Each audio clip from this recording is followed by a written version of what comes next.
Well, I said I'm going to be redoing the beginner guide, so today we're going to be going over the chest growth event. And if you haven't had the chance to save these things up yet and this event pops up, it literally feels like Christmas with all the goodies you get. Now, if you're fresh into this game and you've been getting these things from beating chapters, getting them elsewhere, but still can't figure out how to open these, I believe it's after you beat chapter 3, this will open up the tab down the bottom. It's the last one all the way to the right, and then you can start opening them.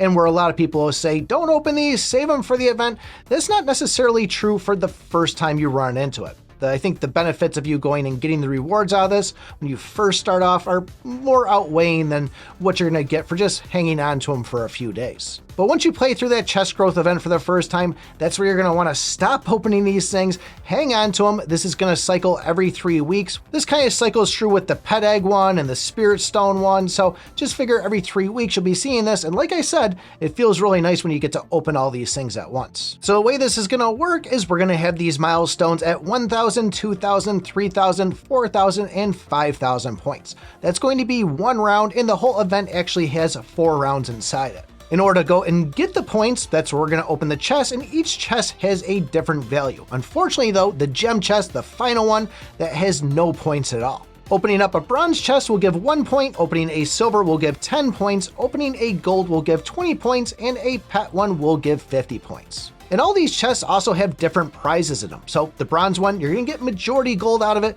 but you still have the chance to get shards for both rare and epic collectibles. The silver one will have chances of giving equipment enhancement stones and blueprints. This is what we use to upgrade our gear. And then for the collectibles, shards for either the rare, epic, and now legendary. If you're really lucky, not only can you get the shards, but you can actually unlock that collectible as a full, boosting your stats even more. Now the gold chest, you would think that would actually have gold in it, but that's not the case. This is going to be meteoric iron, which we use to go and upgrade the star level of these collectibles, and this one will have the chance of giving both rare and legendary shards in full pieces.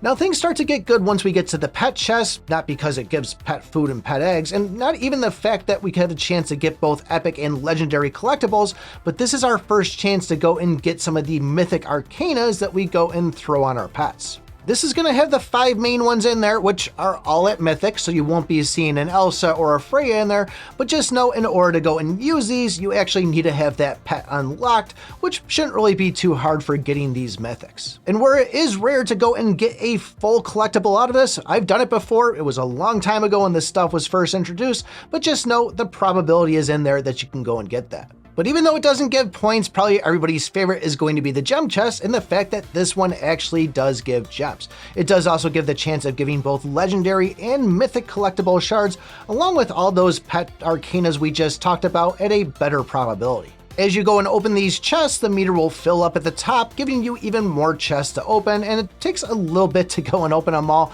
I usually go and click on the button to skip the animation just to speed things up a little bit, but this is probably one of my most favorite events. I'd really push hard to go and try to complete all 4 rounds. If you're not able to, at least try to finish that round and hang on to the chest till next time. The big thing we're going to be getting out of this is going to be the final prize for each round will be gems, hammers, and even these silver tickets. Most of us tend to go and just open as many chests as possible on the first day that this thing hits, but if you are able to go and complete all 4 rounds, you want to just hang on to these things until the last final hour of this event. Now, depending on where you rank on this at the end, and if you are in the top 20, you'll be getting gems, hammers, and golden tickets. So as far as where you use these gold and silver tickets, if you look on your event screen here, you'll see the chest down the bottom right, and this is going to allow you to exchange these things when you get enough for one of the 4 amounts as you see. For all these events that pop up in here that give these gold and silver tickets, I've just about made myself first place on almost every single one,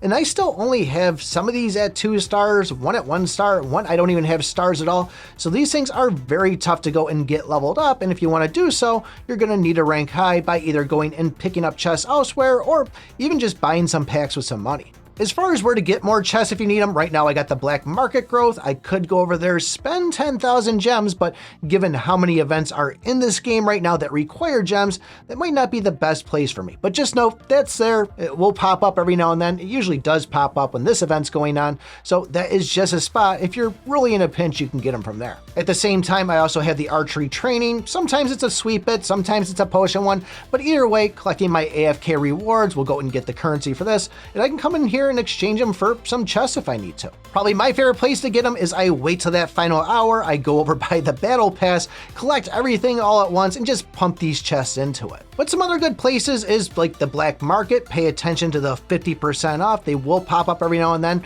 Save yourself a little bit of gems for getting it so. And even the guild shop. Find yourself a good guild that does well in the game, that's active, and this is a nice easy way to use the currency to just kind of stock up on some of those. There's always something going on giving these things away, like the Lava Explorer right now, the Knight of the Mystical up top. I can spend money on that too.